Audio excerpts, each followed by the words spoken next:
നമസ്കാരം. ഗവർണർ ആരിഫ് മുഹമ്മദ് ഖാൻ 2 ദിവസത്തെ സന്ദർശനത്തിന് വേണ്ടി ഇന്നലെ കൊച്ചിയിലെത്തിയ ഗവർണറെ എന്ത് വില കൊടുത്തും പ്രതിഷേധിക്കും, കരിങ്കൊടി കാണിക്കും എന്ന് തന്നെയായിരുന്നു SFIയുടെ പ്രഖ്യാപനം. എന്നാൽ ഗവർണർ കൊച്ചിയിലെത്തി, SFIക്കാർ ഗവർണറെ കരിങ്കൊടി കാണിച്ചു എന്നുള്ളത് വളരെ ശരി തന്നെയാണ്. ജനാധിപത്യപരമായ രീതിയിൽ ആർക്കും ആരെയും പ്രതിഷേധിക്കുവാനും കരിങ്കൊടി കാണിക്കുവാനും സമരം ചെയ്യുവാനും എല്ലാവർക്കും ഇന്ത്യൻ ഭരണഘടന അനുസരിച്ച് സ്വാതന്ത്ര്യമുണ്ട്, അവകാശമുണ്ട്. അതുകൊണ്ട് തന്നെ ഗവർണറെയോ പ്രധാനമന്ത്രിയെയോ മുഖ്യമന്ത്രിയെയോ ആരെയെങ്കിലും കരിങ്കൊടി കാണിക്കുക എന്ന് പറഞ്ഞാൽ അത് ജനാധിപത്യപരമായ സമരമുറ തന്നെയാണ്. പക്ഷേ ചില ആളുകളെ കരിങ്കൊടി കാണിക്കുവാൻ വേണ്ടി കേരളത്തിലെ ഭരണാധികാരികൾ സമ്മതിക്കില്ല, പോലീസുകാരും സമ്മതിക്കില്ല. ഗവർണറെ കരിങ്കൊടി കാണിക്കുവാൻ വേണ്ടി SFI പ്രവർത്തകർ റോഡിൽ തടിച്ചുകൂടിയാലും 5-6 മീറ്റർ നീളമുള്ള ബാനർ നിവർത്തിപ്പിടിച്ചുകൊണ്ട് റോഡ് അരികിൽ നിൽക്കുന്നത് കണ്ടാലും കേരളത്തിലെ ആഭ്യന്തര വകുപ്പും പോലീസുകാരും ഒന്നും പറയില്ല. എന്നാൽ മുഖ്യമന്ത്രി നവകേരള സദസ്സ് നടത്തുമ്പോൾ നവകേരള സദസ്സിന്റെ ആ ബസ് കടന്നു പോകുന്ന വഴികളിൽ കറുത്ത ചുരിദാർ ഇട്ടുപോലും ഒരു സ്ത്രീക്ക് പോലും നിൽക്കാൻ സാധിച്ചിരുന്നില്ല. കുട്ടികളെ സ്കൂളിൽ കൊണ്ടുപോയി വന്നതിന് ശേഷം ഒരു സ്ത്രീ മുഖ്യമന്ത്രി കടന്നു പോകുന്നത്, അതായത് നവകേരള യാത്ര കടന്നു പോകുന്നത് കാണുവാൻ വേണ്ടി നിൽക്കുകയായിരുന്നു. ഉടനെ തന്നെ ആഭ്യന്തര വകുപ്പ് മന്ത്രി കൂടിയായ മുഖ്യമന്ത്രി ബഹുമാനപ്പെട്ട പിണറായി വിജയന്റെ പോലീസുകാർ സ്ഥലത്തെത്തി ആ സ്ത്രീയെ കൈയോടുകൂടി കൂട്ടിക്കൊണ്ടുപോയി വൈകുന്നേരം 6 മണിക്ക് ശേഷമാണ് അവരെ പോലീസ് സ്റ്റേഷനിൽ നിന്ന് വിട്ടത്. അവർ ബഹുമാനപ്പെട്ട ഹൈക്കോടതിയിൽ കേസ് കൊടുത്തിട്ടുണ്ട്. എന്നാൽ ഇവിടെ ഗവർണർ ആരിഫ് മുഹമ്മദ് ഖാനെ കഴിഞ്ഞ ദിവസം കൊല്ലം നിലമേലിൽ കരിങ്കൊടി കാണിക്കുവാൻ വേണ്ടി എത്തിയത് SFIക്കാർ 50 സംഘം അടങ്ങുന്ന ആളുകളാണ്, കുട്ടികളാണ്. ഇവർ 5-6 മീറ്റർ നീളം വരുന്ന കറുത്ത ബാനർ, ഗവർണർ ഗോ ബാക്ക് എന്നെഴുതിയ കറുത്ത ബാനർ റോഡ് സൈഡിൽ നിർത്തിപ്പിടിച്ചിരിക്കുന്നു, കയ്യിൽ കരിങ്കൊടി എഴുതിയിരിക്കുന്നു. ഇതൊക്കെ കണ്ടിട്ടും അവിടെ നിലകൊണ്ടിരുന്ന പോലീസുകാർ എന്താണ് ബാനറിൽ എഴുതിയിരിക്കുന്നത്, ബാനർ എഴുതിയ ചന്തമെല്ലാം നോക്കി നിന്ന് വായിക്കുന്നതും നമുക്ക് ദൃശ്യങ്ങളിൽ നിന്ന് കാണാമായിരുന്നു. കറുത്ത ചുരിദാറിട്ട ഒരു സ്ത്രീയെ, ഒരു വീട്ടമ്മയെ റോഡിൽ നിന്നും ബലമായി പിടിച്ച് പോലീസ് സ്റ്റേഷനിൽ 6 മണി വരെ ബന്ദോബസ്തിൽ വെച്ച പോലീസും ആഭ്യന്തര വകുപ്പും ഗവർണറെ കരിങ്കൊടി കാണിക്കുവാൻ വേണ്ടി കരിങ്കൊടിയുമായി എത്തിയവരെ ബാനറുകൾ നീർത്തിപ്പിടിച്ചുകൊണ്ട് തന്നെ റോഡ് സൈഡിൽ നിന്ന് SFI പ്രവർത്തകരെ പോലീസുകാർ ബാനറിന്റെയും കരിങ്കൊടിയുടെയും ചന്തം നോക്കി അവരുമായി കുശലം പറഞ്ഞു നിന്നുകൊണ്ട് ഗവർണറെ കരിങ്കൊടി കാണിക്കുവാൻ വേണ്ടി ബാനർ ഗോ ബാക്ക് എന്നെഴുതിയ ബാനർ കാണിക്കുവാൻ വേണ്ടി പോലീസ് ഒത്താശ ചെയ്തു കൊടുക്കുന്ന കാഴ്ചയാണ് നമ്മൾ കണ്ടത്. ഇതിനെതിരെ ക്രുദ്ധനായിക്കൊണ്ട് തന്നെയാണ് ഗവർണർ കാറിൽ നിന്നും പുറത്തിറങ്ങിയതും കൊല്ലം നിലമേലിൽ അവിടെ അടുത്ത് കണ്ട ഒരു പെട്ടിക്കടയുടെ മുമ്പിൽ ഗവർണർ കസേരയിട്ടിരുന്നതും പിന്നീട് ഈ കരിങ്കൊടി കാണിക്കുവാൻ എത്തിയ 17 പേരുണ്ടായിരുന്നു എന്നാണ് പറയപ്പെടുന്നത്. അതിൽ 12 പേർക്കെതിരെ പോലീസ് കേസെടുത്തു. രാഷ്ട്രപതി, ഉപരാഷ്ട്രപതി, ഗവർണർ എന്നിവരെ VVIPകളെ അവരുടെ കൃത്യനിർവഹണത്തിന് തടസ്സം ഏർപ്പെടുത്തുക എന്നുള്ള കുറ്റം കാണിച്ചുകൊണ്ട് IPC 124 ചേർത്തുകൊണ്ട് തന്നെയാണ് ഇവർക്കെതിരെ FIR തയ്യാറാക്കിയത്. ജാമ്യം കിട്ടാൻ ബുദ്ധിമുട്ടുള്ള വകുപ്പ് തന്നെയായിരുന്നു. എന്നാൽ കൊല്ലം നിലമേലിൽ ഗവർണറെ കരിങ്കൊടി കാണിച്ച SFI പ്രവർത്തകർ എല്ലാവരും ഇന്നലെ പുല്ലുപോലെ ജയിലിൽ നിന്ന് ഇറങ്ങിപ്പോന്നു, ജാമ്യം കിട്ടി. ഇവിടെ ഞങ്ങൾ തീരുമാനിക്കും, ഞങ്ങൾക്ക് പോലീസ് ഉണ്ട്, ഞങ്ങൾക്ക് നിയമമുണ്ട് എന്ന് പണ്ട് CPM പ്രവർത്തകയായ ജോസഫൈൻ പറഞ്ഞത് ബഹുമാനപ്പെട്ട പ്രേക്ഷകർ മറന്നിട്ടുണ്ടാവില്ല. ഇത് തന്നെയാണ് ഇപ്പോൾ കേരളത്തിൽ നടമാടുന്നത്.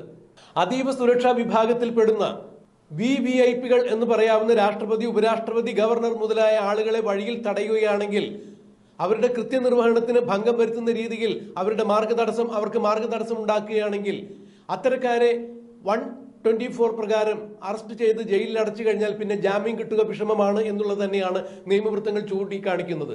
എന്നാൽ 24 മണിക്കൂർ കഴിഞ്ഞപ്പോൾ തന്നെ ഈ കുട്ടികളെല്ലാവരും പുഷ്പം പോലെ ഇറങ്ങിപ്പോരുന്ന കാഴ്ചയാണ് നമ്മൾ കണ്ടത്. ഇത് ഒത്താശ ചെയ്തത് CPMന്റെ സർക്കാർ തന്നെയാണ് എന്നുള്ളതാണ് പരക്കെ ഉയർന്നു കേൾക്കുന്ന ആക്ഷേപവും വസ്തുതയും അത് തന്നെയാണ് എന്നാണ് രാഷ്ട്രീയ നിരീക്ഷകർ അടക്കം ഇപ്പോൾ അഭിപ്രായപ്പെടുന്നത്. എന്തായാലും കൊച്ചിയിൽ 2 ദിവസത്തെ സന്ദർശനത്തിനെത്തിയ ഗവർണറെ SFIക്കാർ കരിങ്കൊടി കാണിച്ചു. കളമശ്ശേരി മുട്ടം മെട്രോ സ്റ്റേഷന് പരിസരത്തായിരുന്നു SFIക്കാർ തമ്പടിച്ചിരുന്നത്. ഇവരുടെ കയ്യിൽ കരിങ്കൊടി ഉണ്ടായിരുന്നു. എന്നാൽ പോലീസ് ഇന്റലിജൻസ് വിഭാഗത്തിന് നേരത്തെ കിട്ടിയിട്ടുണ്ടായിരുന്നു. പോലീസ് അവിടേക്ക് എത്തുന്നു. ഇവരുടെ കരിങ്കൊടിയും ബാനറും എല്ലാം കൃത്യമായ രീതിയിൽ തന്നെ പോലീസ് പരിശോധിക്കുന്നു. അവരെ ഗവർണർ കടന്നു പോകുന്നതുവരെ അവിടെ നിൽക്കാൻ അനുവദിക്കുന്നു. കരിങ്കൊടി കാണിക്കാൻ അനുവദിക്കുന്നു. നവകേരള സദസ്സ് കടന്നു പോകുന്ന വഴി യൂത്ത് കോൺഗ്രസ്സുകാർ കരിങ്കൊടിയും കൊണ്ട് നിന്നു കഴിഞ്ഞപ്പോൾ ബഹുമാനപ്പെട്ട മുഖ്യമന്ത്രിയുടെ ആഭ്യന്തര വകുപ്പ് മന്ത്രി കൂടിയായ മുഖ്യമന്ത്രിയുടെ പോലീസുകാർ അവരെ തല്ലിച്ചതയ്ക്കുന്ന കാഴ്ചയാണ് കേരളീയർ കണ്ടത്. മുഖ്യമന്ത്രി ഇതിന് നൽകിയ വിശദീകരണം രക്ഷാപ്രവർത്തനമായിരുന്നു എന്നുള്ളതാണ്. യൂത്ത് കോൺഗ്രസ്സുകാർ മുഖ്യമന്ത്രിയുടെ വണ്ടിയുടെ മുൻപിൽ ചാടി ആത്മഹത്യ ചെയ്യാതിരിക്കുവാൻ വേണ്ടി പോലീസുകാർ രക്ഷാപ്രവർത്തനം നടത്തി എന്നുള്ളതാണ്. എന്നാൽ ഗവർണറെ കരിങ്കൊടി കാണിക്കാൻ എത്തുന്ന കുട്ടികൾക്ക് അപകടമുണ്ടാകാതിരിക്കുവാൻ വേണ്ടി എന്തുകൊണ്ടാണ് മുഖ്യമന്ത്രിയുടെ പോലീസുകാർ രക്ഷാപ്രവർത്തനത്തിൽ ഏർപ്പെടാതിരുന്നത് എന്നുള്ള ചോദ്യത്തിന് ഇവിടെ പ്രസക്തിയുണ്ടോ എന്നറിയില്ല. പക്ഷേ അത്തരത്തിലൊരു രക്ഷാപ്രവർത്തനം SFIക്കാരുടെ നേരെ ഉണ്ടായിട്ടില്ല. അത്തരം ഒരു രക്ഷാപ്രവർത്തനം പോലീസുകാരുടെ ഭാഗത്തു നിന്നും ഉണ്ടാകില്ല. ഏതെങ്കിലും കാരണവശാൽ പോലീസ് SFI കുട്ടികളുടെ അടുത്ത് പ്രതികരിച്ചു കഴിഞ്ഞാൽ അവർ പിന്നെ സേനയിൽ ഉണ്ടായിരിക്കില്ല എന്ന് തന്നെയാണ് ഇപ്പോൾ ചൂണ്ടിക്കാണിക്കപ്പെടുന്ന വിവരം. അതെന്ത് തന്നെയായാലും പോലീസിന്റെ സ്പോൺസർഷിപ്പിൽ തന്നെയാണ് SFI കുട്ടികൾ ഇന്നലെ കരിങ്കൊടി കാണിച്ചത് എന്നുള്ളതാണ് ഇപ്പോൾ എടുത്തു പറയേണ്ട കാര്യങ്ങൾ. എന്നാൽ ഇതിൽ നിന്നും മറ്റൊരു കാര്യം കൂടി കൂട്ടി വായിക്കേണ്ടിയിരിക്കുന്നു. ഗവർണർക്ക് കൊല്ലം നിലമേൽ സംഭവം കഴിഞ്ഞതിന് ശേഷം ഗവർണർക്ക് കേന്ദ്രം Z+ കാറ്റഗറി ഒരുക്കി CRPF ആണ് ഗവർണറുടെ സുരക്ഷയ്ക്ക് വേണ്ടി എത്തിയിരിക്കുന്നത്. രാജ്ഭവനിനകത്തും ഗവർണർ പുറത്തു പോകുമ്പോൾ ഗവർണറുടെ വാഹനത്തിന് അകമ്പടിയായിട്ടും CRPFക്കാർ തന്നെയാണ് സുരക്ഷ ഒരുക്കുന്നത്. അതുകൊണ്ട് തന്നെ ഇവരുടെ മുമ്പിലേക്ക് ചാടി വീഴുവാൻ SFI കുട്ടികൾക്ക് ധൈര്യമുണ്ടായിരുന്നില്ല. വളരെ സമാധാനപരമായ രീതിയിൽ, ജനാധിപത്യപരമായ രീതിയിൽ റോഡിന്റെ അരികിൽ നിന്നുകൊണ്ട് തന്നെ പോലീസ് സ്പോൺസർ ട്രിപ്പിൽ അവർ കരിങ്കൊടി കാണിച്ച് സംതൃപ്തരായി മടങ്ങുകയായിരുന്നു. എന്നാൽ 16 ലക്ഷം വരുന്ന SFI പ്രവർത്തകർ ഗവർണർക്കെതിരെ തിരിഞ്ഞു കഴിഞ്ഞാൽ ഗവർണർക്ക് അനങ്ങാൻ സാധിക്കില്ല എന്ന് പറഞ്ഞ കേരളത്തിലെ SFIയുടെ സംസ്ഥാന സെക്രട്ടറിയായ ആർഷോയിനെ എറണാകുളം ജില്ലയിൽ പോലും ഇന്നലെ കാണാനുണ്ടായിരുന്നില്ല. ഗവർണർക്ക് കരിങ്കൊടി കാണിക്കുവാൻ എത്തിയ 10-11 അംഗ സംഘത്തിൽ ഒരു കാരണവശാലും ഇന്നലെ ആർഷോ ഉണ്ടായിരുന്നില്ല എന്നുള്ളത് തന്നെയാണ് മനസ്സിലാക്കാൻ കഴിയുന്നത്. മാധ്യമപ്രവർത്തകരും തത്സമയം അവിടെ ഉണ്ടായിരുന്നു. അവർക്ക് ആർക്കും തന്നെ ആർഷോയെ അവിടെ പരിസരത്ത് കാണാൻ സാധിച്ചില്ല. ആർഷോ എറണാകുളം ജില്ലയിൽ ഉണ്ടായിരുന്നു എന്നുള്ളത് മഷിയിട്ട് നോക്കേണ്ടി വരും എന്നാണ് ഇപ്പോൾ രാഷ്ട്രീയ നിരീക്ഷകർ അഭിപ്രായപ്പെടുന്നത്. അപ്പോൾ CRPF ഗവർണറിന് സുരക്ഷ കൊടുത്തുകൊണ്ട് മുന്നോട്ട് വരുമ്പോൾ, ഗവർണറുടെ വാഹനത്തിന് അകമ്പടിയായി CRPF സുരക്ഷ ഒരുക്കുമ്പോൾ എന്തുകൊണ്ടാണ് ഗവർണറെ 16 ലക്ഷം വരുന്ന SFIക്കാർ തടയും എന്ന് പറഞ്ഞ് ആർഷോ ഈ സമരക്കാരുടെ മുമ്പിൽ ഉണ്ടാകാതിരുന്നത്? കരിങ്കൊടി കാണിക്കുവാൻ എത്തിയ SFIക്കാരുടെ മുന്നിൽ എന്തുകൊണ്ട് ആർഷോ ഉണ്ടായില്ല എന്നുള്ളത് ചോദ്യം തന്നെയാണ്. എന്തായാലും ഗവർണറെ സമാധാനപരമായി തന്നെ SFI കരിങ്കൊടി കാണിച്ചു.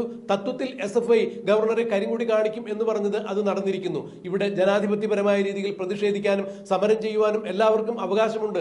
ഈ അവകാശത്തെ ആരും ചോദ്യം ചെയ്യുന്നില്ല. അത് മുഖ്യമന്ത്രി മാത്രമാണ് അങ്ങനെ ചെയ്യുന്നത്. മുഖ്യമന്ത്രിയുടെ നവകേരള സദസ്സ് കടന്നു പോകുന്ന വഴിയിൽ ഒരു കാരണവശാലും കറുത്ത വസ്ത്രം പോലും ധരിച്ച് ആരെയും നിൽക്കുവാൻ മുഖ്യമന്ത്രിയുടെ പോലീസും മുഖ്യമന്ത്രിയുടെ ആഭ്യന്തര വകുപ്പും സമ്മതിക്കുന്നില്ല എന്നുള്ളത് തന്നെയാണ് കഴിഞ്ഞകാല സമര കേരള രാഷ്ട്രീയ ചരിത്രം കണ്ടത്. മുഖ്യമന്ത്രിയെ കരിങ്കൊടി കാണിക്കാൻ വന്നാൽ ഒരു കാരണവശാലും പോലീസും ആഭ്യന്തര വകുപ്പും അത് സമ്മതിക്കില്ല. തല്ലിച്ചതച്ച് അവരെ അവശരാക്കും. മുഖ്യമന്ത്രിയുടെ ഗൺമാനായ അരുൺ വരെ ആലപ്പുഴയിൽ യൂത്ത് കോൺഗ്രസ്സുകാരെ കരിങ്കൊടി കാണിക്കുവാൻ എത്തിയ യൂത്ത് കോൺഗ്രസ്സുകാരെ മുളവടി വലിയ ലാത്തി ഉപയോഗിച്ച് ഇവരെ തല്ലിച്ചതയ്ക്കുന്ന കാഴ്ച ദൃശ്യങ്ങളിൽ നിന്ന് ബഹുമാനപ്പെട്ട പ്രേക്ഷകർ കണ്ടതാണ്. എന്നാൽ മുഖ്യമന്ത്രി അത്തരം ഒരു വിഷയമേ കണ്ടിട്ടില്ല. കരിങ്കൊടി കാണിക്കുവാനെത്തിയ യൂത്ത് കോൺഗ്രസ്സുകാരെ പോലീസുകാർ എന്ത് ചെയ്യുന്നു എന്നുള്ളത് ഞാൻ അന്വേഷിക്കാറില്ല, പോലീസിന്റെ ജോലി നോക്കും എന്നാണ് മുഖ്യമന്ത്രി മാധ്യമങ്ങളോട് പറഞ്ഞത്. എന്നാൽ ഇങ്ങനെ ഒരു ദൃശ്യം ഞങ്ങളുടെ പക്കലുണ്ട്, കാണണോ എന്ന് ചോദിച്ചപ്പോൾ മുഖ്യമന്ത്രി അന്ന് ക്രുദ്ധനായി ഇറങ്ങിപ്പോയി. കഴിഞ്ഞ ദിവസം മുഖ്യമന്ത്രി പറഞ്ഞത് മുഖ്യമന്ത്രിയുടെ ഗൺമാനായ അരുൺ യൂത്ത് കോൺഗ്രസ്സുകാരെ തല്ലിച്ചതയ്ക്കുന്നത് എന്റെ ശ്രദ്ധയിൽപ്പെട്ടിട്ടില്ല എന്നുള്ളത് തന്നെയാണ്. മുഖ്യമന്ത്രി എന്തിനാണ് ഇങ്ങനെ ഒന്നിനു പുറകെ കളവ് പറയുന്നത് എന്നാണ് ഇപ്പോൾ കേരളത്തിലെ രാഷ്ട്രീയ നിരീക്ഷകരും ചോദിക്കുന്നത്. മുഖ്യമന്ത്രിയെ കരിങ്കൊടി കാണിക്കാൻ വന്നു കഴിഞ്ഞാൽ SFIക്കാരും അല്ല എന്നുണ്ടെങ്കിൽ DYFക്കാരും CPM ഗുണ്ടകളും മുഖ്യമന്ത്രിയുടെ പോലീസുകാരും അവരെയെല്ലാം തല്ലിച്ചതച്ച് അകത്താക്കും. ഗവർണറെ കരിങ്കൊടി കാണിക്കാൻ എത്തുന്ന SFIക്കാരെ പോലീസ് സ്പോൺസർഷിപ്പിൽ കരിങ്കൊടി കാണിക്കാൻ സാധിക്കും എന്നുള്ളതാണ് ഇപ്പോൾ കേരളത്തിലെ അവസ്ഥ. ഇത് തന്നെയാണ് രാഷ്ട്രീയ നിരീക്ഷകരും ആക്ഷേപകരമായി തന്നെ ചൂണ്ടിക്കാണിക്കുന്നത്. അതെന്ത് തന്നെയായാലും ഗവർണറെ കരിങ്കൊടി കാണിക്കും എന്ന് പറഞ്ഞ് ആർഷോ ഇന്നലെ എറണാകുളം ജില്ലയിൽ ഉണ്ടായിരുന്നോ എന്ന് സംശയമാണ്. ഉണ്ടെങ്കിൽ തന്നെ ഒരു കാരണവശാലും ഇന്നലെ ഗവർണറെ കരിങ്കൊടി കാണിച്ച സന്നാഹങ്ങൾ മുമ്പിലേക്ക് കരിങ്കൊടി കാണിക്കുവാൻ എത്തിയ SFIക്കാർക്ക് മുൻപിൽ ഒരു കാരണവശാലും ആർഷോ ഉണ്ടായിരുന്നില്ല. ആർക്കെങ്കിലും വെടികൊള്ളണമെങ്കിൽ കൊള്ളട്ടെ എന്നുള്ള തരത്തിലാണ് ആർഷോ മാറി നിന്നത് എന്ന് ഇപ്പോൾ സാമൂഹ്യ മാധ്യമങ്ങളിൽ ആക്ഷേപകരമായ ചില പോസ്റ്റുകൾ വരുന്നുണ്ട്. അതെന്ത് തന്നെയായാലും ഗവർണർ കോസ്റ്റ് ഗാർഡിന്റെ പരിപാടിക്ക് വേണ്ടി കൊച്ചിയിലെത്തി. കോസ്റ്റ് ഗാർഡിന്റെ റേസിംഗ് ഡേ പരേഡിന് വേണ്ടിയാണ് ഗവർണർ ഇന്നലെ കൊച്ചിയിലെത്തിയത്. കോസ്റ്റ് ഗാർഡിന്റെ കപ്പലിൽ വെച്ച് തന്നെയാണ് പ്രസ്തുത പരിപാടി നടക്കുക. 2 ദിവസം കഴിഞ്ഞാണ് ഗവർണർ കൊച്ചിയിൽ നിന്ന് മടങ്ങുക. കോസ്റ്റ് ഗാർഡിന്റെ ഔദ്യോഗിക പരിപാടികൾ ഉൾപ്പെടെ മറ്റൊരു പരിപാടി കൂടി എറണാകുളത്ത് കൊച്ചിയിൽ ഗവർണർക്ക് നിർവഹിക്കാനുണ്ട്. അതിനുശേഷം അദ്ദേഹം പൂനെയിലേക്ക് തന്നെ തിരിച്ചു പോകും. ഈ പരിപാടിയിൽ സംബന്ധിക്കുന്നതിന് വേണ്ടി ഗവർണർ പൂനെയിൽ നിന്ന് തന്നെയാണ് ഇങ്ങോട്ടേക്ക് എത്തിയത്. വീണ്ടും ഈ പരിപാടിക്ക് ശേഷം ഗവർണർ പൂനെയിലേക്ക് തന്നെ തിരിച്ചു പോകും എന്നുള്ളതാണ് അറിയാൻ കഴിയുന്നത്.